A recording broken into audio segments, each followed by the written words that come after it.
El movimiento MAGA se está desmoronando por completo y no hay absolutamente nada que Donald Trump pueda hacer. Porque ya sea dentro de la Casa Blanca, dentro del Congreso o dentro del propio país, Donald Trump ha roto demasiadas promesas, como para que su coalición vuelva a unirse de la misma forma que estaba al principio. Y su antiguo mejor amigo, actual enemigo, Elon Musk, está aprovechando esta situación para burlarse de él públicamente. Todo esto dentro de una publicación que demuestra qué tan grave es esta guerra interna en la administración de Donald Trump. Ahora, antes de entrar en esta publicación de Elon Musk y notar qué tan fuerte es esta guerra interna de Donald Trump con toda su administración, quiero empezar con otra guerra que no está ocurriendo en la Casa Blanca, sino dentro del Congreso. Y Thomas Massie lo explicó todo en relación con el caso de los archivos de Jeffrey Epstein.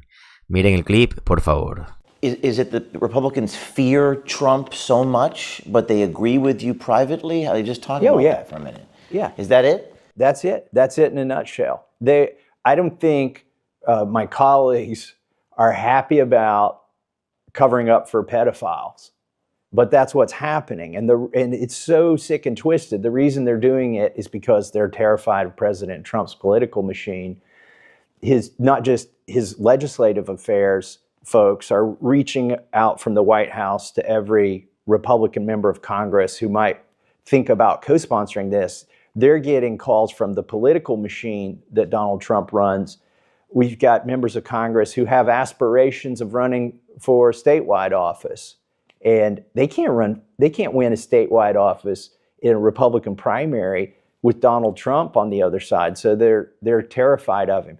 With three big exceptions, 3 women have co-sponsored this resolution: Marjorie Taylor Greene, Lauren Boebert, and Nancy Mace. Why aren't they terrified of President I Trump? think, number one, because they're women, they feel obligated to take up for the women who've been abused. Donald Trump es un tipo enfermo y depravado, y todo lo que hizo con Jeffrey Epstein tiene que salir a la luz. Porque te garantizo que en este caso, de alguna manera el encubrimiento es aún peor que el crimen. Por esa misma razón, Donald Trump está haciendo todo lo posible por ocultar todo lo que hizo con Jeffrey Epstein. Y ese nivel de vileza es muy difícil de superar, a menos que seas un republicano dentro del Congreso, que estés a nivel de Donald Trump y te arrodilles ante él. Si Donald Trump ha alcanzado un nivel tan bajo de degradación política, ¿qué tan bajo tienen que estar estos republicanos para arrodillarse ante Donald Trump? Y decir, bueno, supongo que vamos a encubrir esto por ti, Donald. Es vergonzoso, y muchos de estos republicanos hablan a las espaldas de Donald Trump con Thomas Massie para quejarse de cómo Donald ha llevado todo esto tan mal. Esto únicamente demuestra qué tan patéticos son estos republicanos. Hablan tanto de la fuerza y la rudeza, pero sencillamente MAGA no tiene nada de esto. Le temen a un presentador de un reality show y son incapaces de luchar por algo. Ni siquiera tienen la decencia básica de permitir que las víctimas cuenten su historia. Y continúan arrodillándose ante Donald Trump, salvo ciertas personas que sus historias se ponen un poco más violentas. Y que justamente esto fue lo que provocó otra guerra dentro del movimiento MAGA que Elon Musk se encargó de publicar. Pero primero tenemos que desglosar todo esto, y fue Scott Benson. Voy a golpearte en tu maldita cara. Scott Benson amenaza a un rival de la administración. Una cena privada en la que asistieron decenas de funcionarios de la administración y asesores cercanos a Donald Trump fue interrumpida temporalmente por un enfrentamiento dramático entre los dos principales funcionarios económicos de Donald Trump, con el secretario del Tesoro Scott Benson amenazando en un momento con golpear al alto funcionario de finanzas de vivienda Bill P.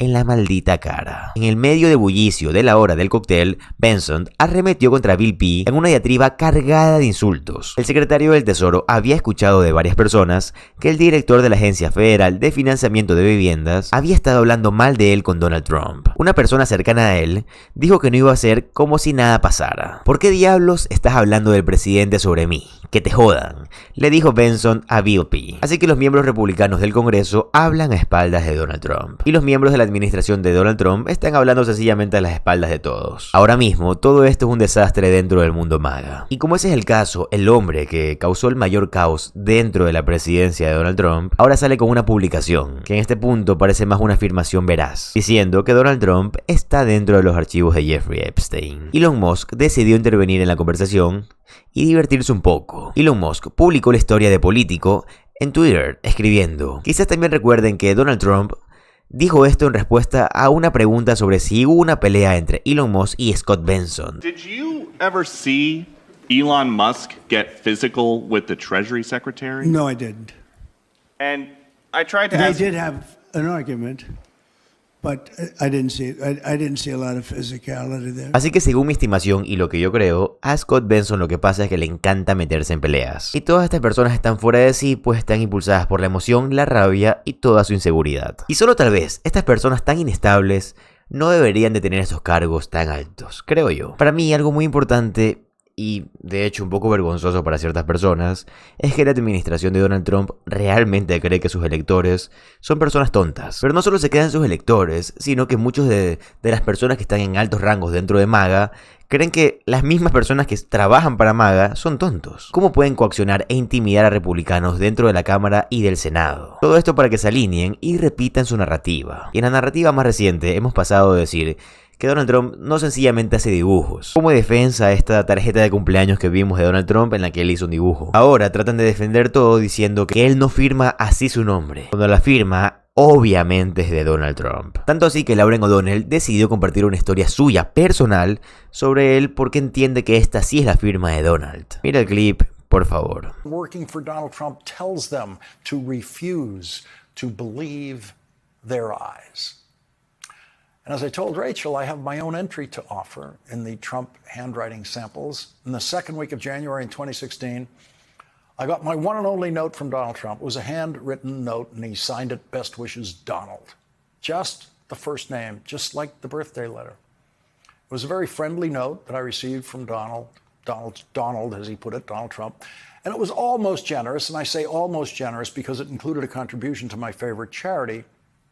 But the check Donald Trump sent me was from the Donald J. Trump Foundation, which we now know was operating so fraudulently that it is no longer allowed to operate in the state of New York and has been disbanded.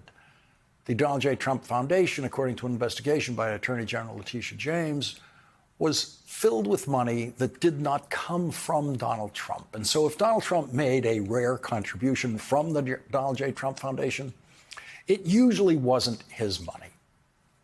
The Trump check that he sent was for $10,000. It was from the Donald J. Trump Foundation. And on the show that night, I told the story of receiving the check from a presidential candidate and how surprised I was that it came from someone who up to that moment had been publicly attacking me for 5 years, first for calling him a liar in 2011 when he opened his mouth about President Obama's birth certificate, and many times after that. By the time Donald Trump's friendly note arrived with that check, he'd already called me in various tweets one of the dumber people on television, dopey, a fool, and many more such things. And back when I was accurately predicting the exact day when Donald Trump would announce that he was not running for president against President Obama in 2012, Donald Trump tweeted, "Lawrence will soon be off TV, bad ratings. He has a face made for radio." Donald Trump was actually privately urging NBC to get rid of me in those days, and so the friendly note came as a surprise in January 2016 from someone who I didn't know and who I believed hated me. And on the show that night, I read my response to Donald Trump about receiving that note, and I just said that, I said in a letter to Donald Trump that I wrote on the show that I couldn't accept, of course, any kind of contribution or pass on any kind of contribution from a presidential candidate. Given that I report on presidential candidates, I asked him, "I hope you understand this predicament." And then, of course, I, in the end, said, in the meantime, because I was diverting this contribution, I myself would replace the Trump check with a $10,000 check of my own that I then gave to my favorite charity. And so here is tonight's entry in the Trump signature sweepstakes. This is a copy of what I sent. When he sent me this, we made a copy, but I sent this, put it back in the envelope it came in, and sent it back to Donald Trump. Donald Trump's note to me appears in the memo section of the check. And there is the signature to the note, which is just that word Donald. Just Donald, that very friendly signature. And then the full formal signature, Donald J. Trump, below that on the check. And so now, from this Donald right here, I'm going to lift this Donald right here, the one-word signature, and put it on the screen. It's going to appear on the screen below the signature that appears on the Epstein birthday letter. Now, obviously, they are different magnifications of those signatures and different thickness, possibly to the writing implement at the time. But you'll see all the basic shapes are exactly the same. All of the grand strokes are exactly the same. Those two signatures are more alike than any two exemplars of my signature, which varies day to day and signature to signature.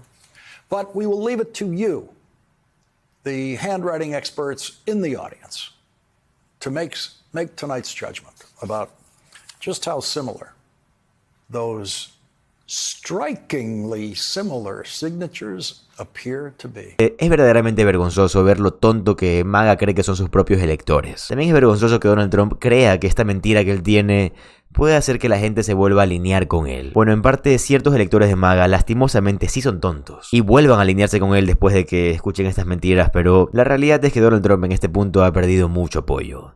Ya sea apoyo de republicanos que medio lo apoyaban y ciertas personas que apoyaban fielmente a Donald Trump actualmente ya no lo hacen, pues se han dado cuenta de que Donald ha destruido toda la economía y todo el ecosistema bueno dentro de Estados Unidos. Pero bueno, yo cumplí con mi misión, que es informarte, como lo hago absolutamente todos los días. Como siempre te digo, para mí lo más importante es tu opinión y me encantaría que la pongas en los comentarios. Además, si te gusta el contenido de política estadounidense, te gusta saber qué está pasando realmente en Estados Unidos, te va a encantar suscribirte al canal, ya que subo videos todos los días. Mi nombre es Alvarado, soy economista y estoy comprometido a informarte diariamente. Nos vemos en el siguiente video. Adiós.